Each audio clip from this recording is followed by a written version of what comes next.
see you all. And I am going to keep my remarks brief, but we put together again this year a no frills budget. Last year, we stepped up to the challenge to reduce the budget. This budget is pretty much the same as last year's budget. And that we have had some major accomplishments even during the pandemic. And I would agree with my colleague, Director Clayton Hunt, that it has been challenging to move to a completely remote platform for all of our boards and commissions, and to do that per the regulations and the guidelines provided by the New Jersey Department of Community Affairs. So we've stepped up to the challenge of getting that information, disseminating that information on our website so that the public has access to all of the documents prior to the meeting. And we couldn't have done that without the cooperation of the IT and communications team. The other major accomplishment would be the master plan. We completed the master plan last year. This year, we look forward to implementing some of those recommendations, and we are meeting shortly to talk about precisely what we're implementing. Some of it you've begun to see at the end of last year, which is like increasing our escrow and application fees for site plan reviews. In terms of construction and development in the city, there's a $1 billion of private investment in the pipeline. And the good news is that last year, even during a pandemic, we did not skip a beat. Construction occurred in the city of Plainfield in every ward. And I think that's important. So construction continued even during the pandemic. We also increased and brought on new businesses during the pandemic. And we increased our UEZ participation by 25%. So we have more UEZ members at the end of last year. And we have to help them get there in terms of making sure that they meet all of the state requirements. We also created the UEZ Emergency Assistance Fund. And I'd like to thank Council for their support for us to redirect money that was originally directed toward activating downtown. And so we were able to distribute $287,000 in small business assistance grants to 42 businesses. And so I want to acknowledge that we did that. Our goal was to not give any business more than $10,000. And so we did do what we planned to do. Also, there was a lot of information that was disseminated from the federal and the state government related to assisting businesses and also residents. We were able to get that information out to the public, provide technical assistance to the businesses so that they can get a SBA Paycheck Protection Program grant. Also, we are now involved in disseminating information about the May 1st Restaurant Rescue Fund. And so we will be providing technical assistance again to our restaurant owners associated with that fund. We've also gotten acknowledgement from the state for our opportunity zone. So one of our projects in the Netherwood train station area is completely funded by an opportunity zone fund, and that is 1000 North Avenue.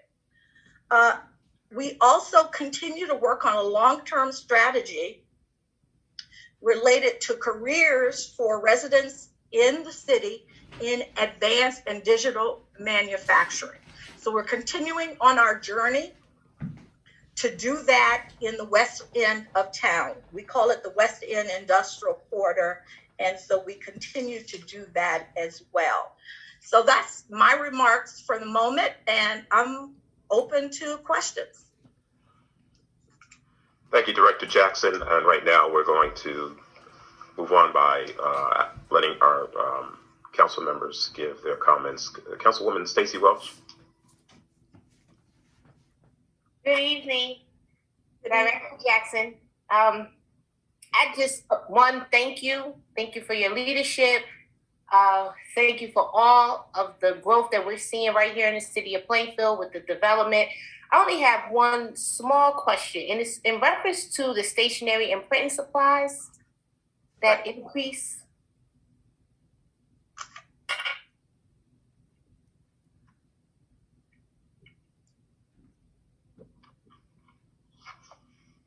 In what area, Councilwoman? The stationery, printing, and office supplies? Yes. I think she's asking which budget line, because Director Jackson has a few. Oh, okay, the top, I'm sorry. Yeah, I know I'm new to this, please forgive me. So the top line. So for example, where we only had in 2020, $500 and went to $1,500, that's like 3 times. Right. One of the things that I've been doing with my team is making sure that they charge the right budget line. And sometimes what I find when I go to clean up the budget lines, I'm finding items that are charged to the wrong line item. So yes, the $1,500 is a more accurate reflection of what we do spend for stationery and print supplies.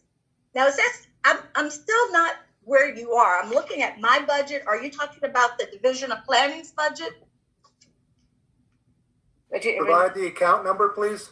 Yes. She's looking at your budget. I just looked at the 500 to 1,500. It's economic development. Okay, so it's economic development. Thank you, Councilman McKenna. Anytime. Okay, I still don't see that. I'm looking at the last 3 digits, 215 for stationery, printing, and office supplies, and I see $200. Am I missing? Excuse me, Councilman McKenna. Oh, I'm in the planning, sorry. Oh, yes, that's my budget. Yes, so I'm back to my budget. Yes, again, some of those line items are charged to the wrong line items. I'm also finding that as I've taken on additional responsibilities, that my office is using more stationery and print. Director Jackson, thank you very much for your patience.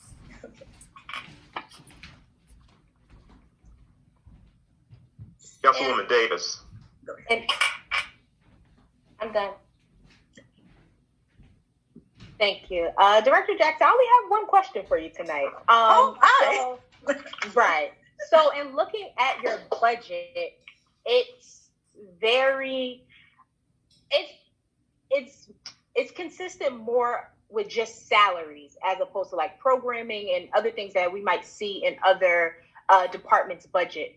Is that a common thing for departments of economic development? Are they more staff heavy as opposed to program heavy?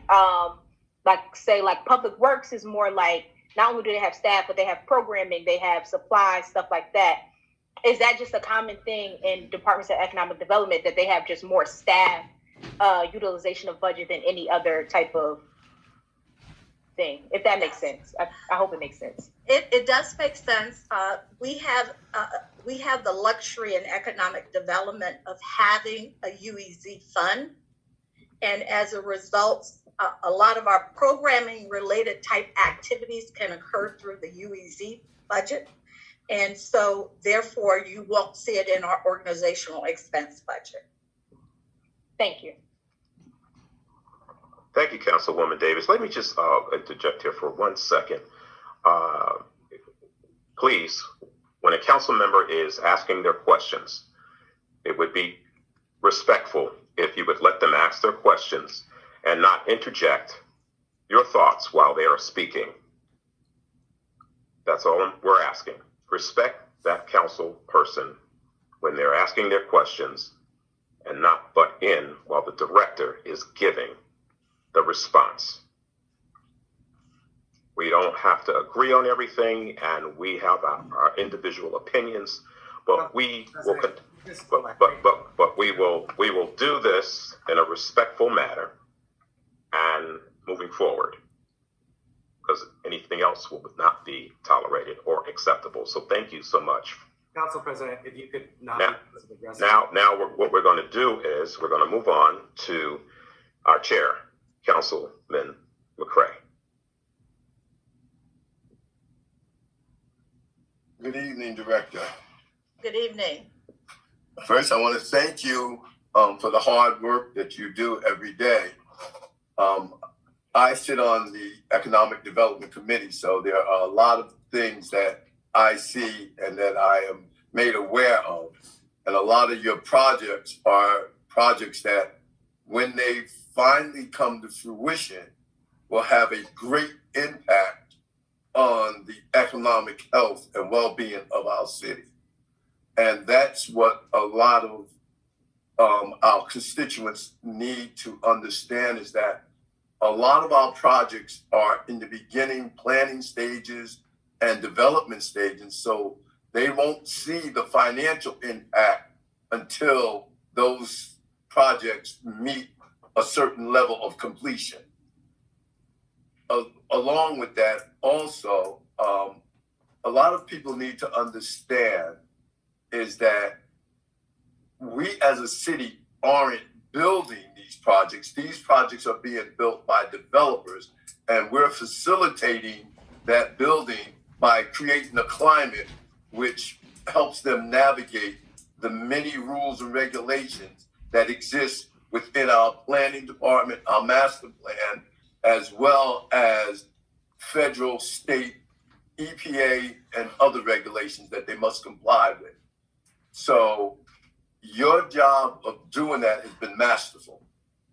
And I want to commend you on your knowledge and your awareness to work with the many different developers who have many different issues and wants that sometimes you have to push back and tell them that is not, will work here. That will not work here. Not that is good. That will not work here. So I just want to say thank you. And I look forward to continuing to work with you on a lot of the good projects that will have a great impact on our community and the finances, and a great impact on the residents that pay the taxes in the city. So thank you. Thank you, Councilman. Councilman McCray, thank you so much, our finance chair. Now we're going to move on to Councilman McKenna. Excellent. Thank you, Council President. Mm-hmm. And do me a favor, don't apologize to people for me asking questions, because I'm looking at this and about 40% of the council people are asking questions. All due respect, Councilman McKenna, there is a way to do everything. There's a proper way to do everything. You have the floor, sir. Go ahead. Ask your questions, please. Actually, we just went through this, Council President. You were going to give council people the floor for their 10 minutes. Ask your question. Thank you very much. Director Jackson, so I'm going to run through these kind of quickly. Some of the goals and objectives are really vague, and I've said this in prior budget years. To say manage brownfields, that's your job. So there should be some sort of quantitative number there in the future, I think. That would be the smart way to do it. Create temporary and permanent jobs. Great in and of itself, in quotes. How many? Rough number. Try to come up with some figure and report against that. That's really how reporting goes. You can't just say create them and then done, because you could create one and that's not really what the goal is. Question, you've never had $3,300 in overtime ever, according to the number of years we get in our book, but you're asking for that in overtime. Why do you suddenly need that overtime? And we're back to my budget. I'm glad you asked that, and that is correct, yes. Yes, so you'll see that in 2019, we reduced that amount of overtime. And from 6,000 over 2018. And let me just clarify, actually, if you don't mind me interrupting. So in that year you asked for $6,000. In 2018 you asked for $6,000, and it might not have been you. I could be wrong. That might have been you. And the department spent $2,100. In 2019, believe that was you. You asked for 3,000. That was you. You asked for 3,000. You spent 1,200. Last year you asked for 3,000. You spent 0, and this year you're asking for 3,300. So I don't want people that are watching to get confused with asked versus spent. Right. Right. So again, I'm the one who reduced it in 2019 to that number. As you will realize, we did not have people coming into the office in 2020. So most of our meetings in the evenings were held remotely. Well, all of them were held remotely versus we would have monthly seminars, meet and greet, and those kinds of activities after hours. And so that was for the director. And I don't want to be taken as rude. I only have 10 minutes, but you've never spent 3,300. In 2017, it was 1,700. In 2018, it was 2,100. In 2019, it was 1,200. Let's say 1,300. In 2020, it was 0. Now you want 3,300. So why do we ask for this number when you never spend that?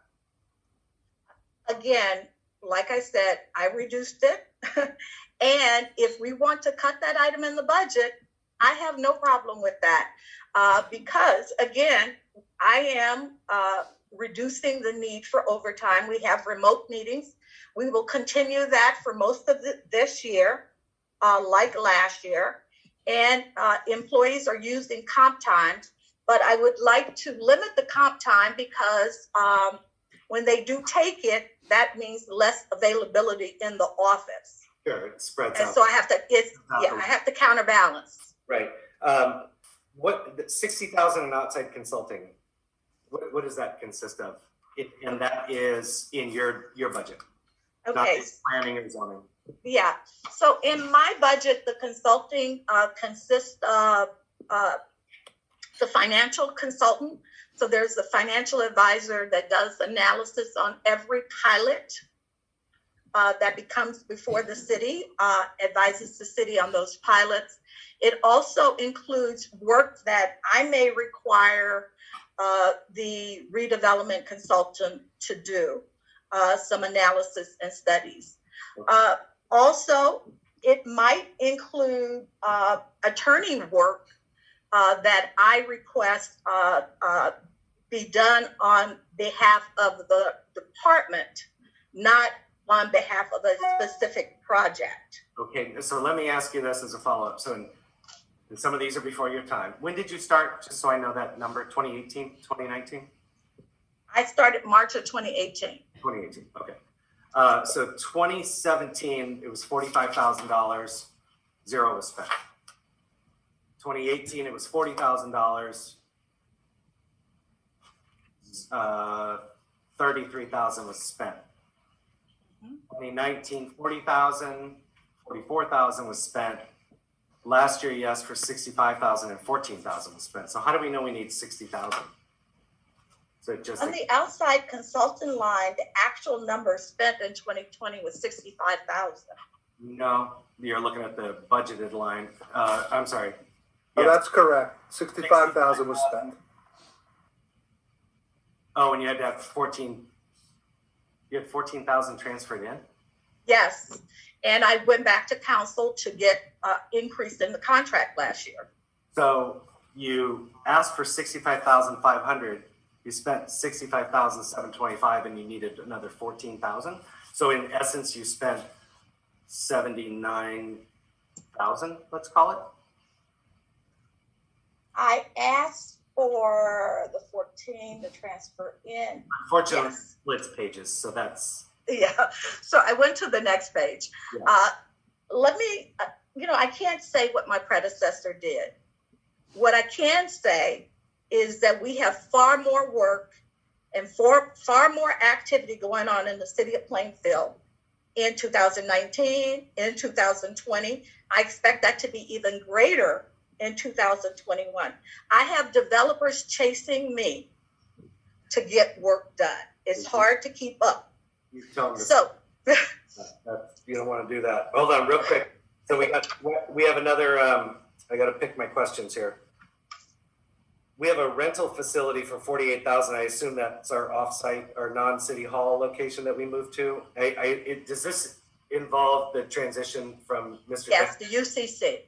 So it's 48,000, but the administration is asking for 40,000. So if we're going to rent a facility, we have a contract, right? We have a lease. Did we just automatically reduce that lease by 8,000 a year?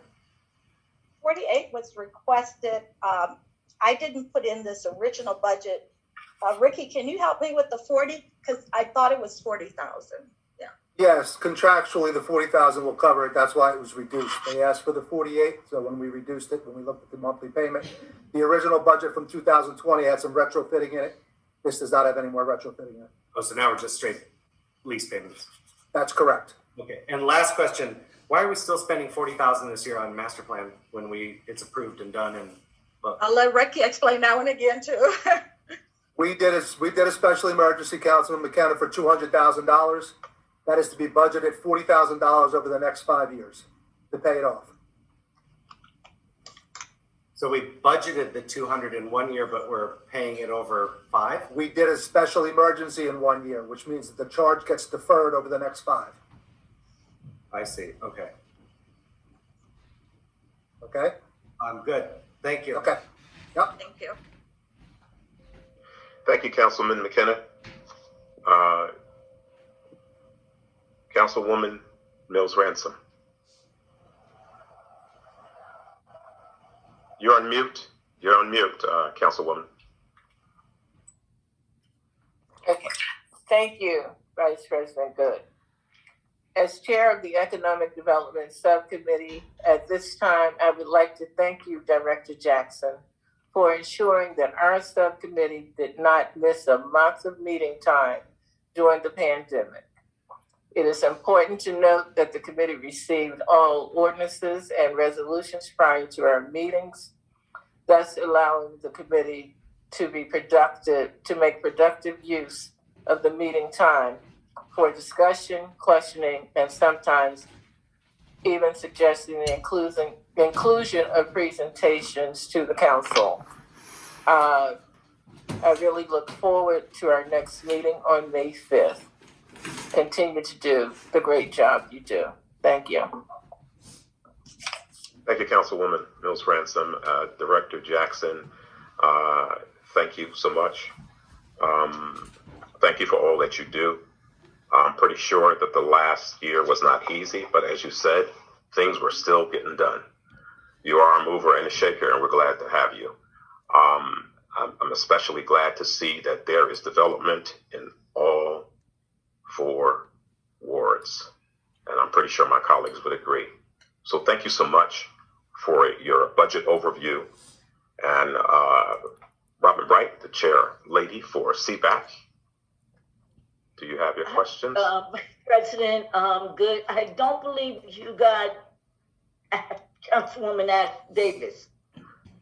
I went second. Yes, She did. Yeah. I did. Yes. Everyone. Thank you, everyone. You're welcome. All righty. Good evening, Director Jackson. The CBAC, they've had some questions. Again, if you would like to read them and answer them, or if you want me to read them, you just let me know what is good for you. We only have 3 questions. I can read them out. So the first one is there any monies in the budget that will provide for revitalization of the downtown area? There will not be money in the city's budget for downtown improvements. In the past, and I will be bringing something forward again, we use UEZ funds to do improvements downtown. And so I will be bringing back to the council, Activate Downtown at the appropriate time, which will deal with beautification, providing technical assistance to the businesses, and paying for that in terms of facade, store layout, all of those wonderful things. We try to influence that and would like to continue to do that. Okay, thank you. The next question we had was, are there any plans to bring back defunct boards such as the environmental board? What I have to say to that is that currently we are seeking to become a sustainable Jersey community. And with that, we have created a green team, which would include members from both the public as well as the appropriate departmental representatives. And so again, that's the board that we're using for Sustainable Jersey. As it relates to brownfields, we do have an extensive brownfield program, and that committee, the steering committee, meets with the state quarterly as it relates to brownfields, and we continue to manage that program. Okay, thank you. And the last question, no, actually it's two more. Okay. So in reference to one of your goals, we just wanted to know how many jobs do you anticipate creating and filling in year 21? And are these jobs coming from the private sector, or will they be city jobs? Okay, so all of the jobs that we are looking to create is in the private sector. In terms of my best estimate on the private sector, and it really depends, they have to get through all their approvals and all of those kinds of things. I expect for this year, 100 to 150 jobs to be created. We already have advertised on the city's website for the new event center that is coming on PNC Bank location, the corner of Park and 2nd Street. I know that they're trying to hire 15 people. We also have new businesses that have opened that have created jobs. So for example, Rose Cigar Bar, the Drop-In, which is a co-working space. So there are a number of there are new restaurants. Have I tracked the exact number? No, I haven't done that. But I do estimate in terms of private sector jobs, about 100 to 150. And we're talking full-time jobs. We're not talking about temporary jobs. Okay, great, thank you. The last question is under Department 26-180-001, item number 219. Oh, well, you know what? You already addressed that. That was the increase in consultant fees and what typically are used for, consultants used for. Under that line item. Yeah, I would like to make one more statement about that, Miss Bright. Yes, I would like to make one more statement. Sure. Absolutely. The salaries you see represented here are not the fully loaded salaries. They do not include health benefits and those kinds of things. I purposely use consultants to extend our bench, meaning what we can provide in terms of services to the city. I also use them to get special skill sets. And so it's hard to stay current in a field unless you're going to training and professional development and all of those things that require you to stay current. And so when I talk about skill set under the consultant line, I'm looking at redevelopment as one, it's a specialized skill. I'm looking at historic as another. We have a historic consultant to the Historic Preservation Commission. And I'm looking at brownfields. So we have to have an engineer assist us in managing our brownfield program. So we have an engineering firm that does that. And so I think it's important to understand that these are specialized skill set. They're a way of extending our bench while we have a bubble. And when we stabilize, we may not need this as much consulting skills as we do now. So I just want to say that. Thank you, Director Jackson. That was it. It's Thank you. pretty good. Thank you. Chairwoman Robin Bright, thank you so much. Director Jackson, again, and we really appreciate, I'm pretty sure my colleagues, that additional information that you added on the tail end of your budget overview answers to the CBAC's questions. We're going to move right along to Department of Finance. Please begin.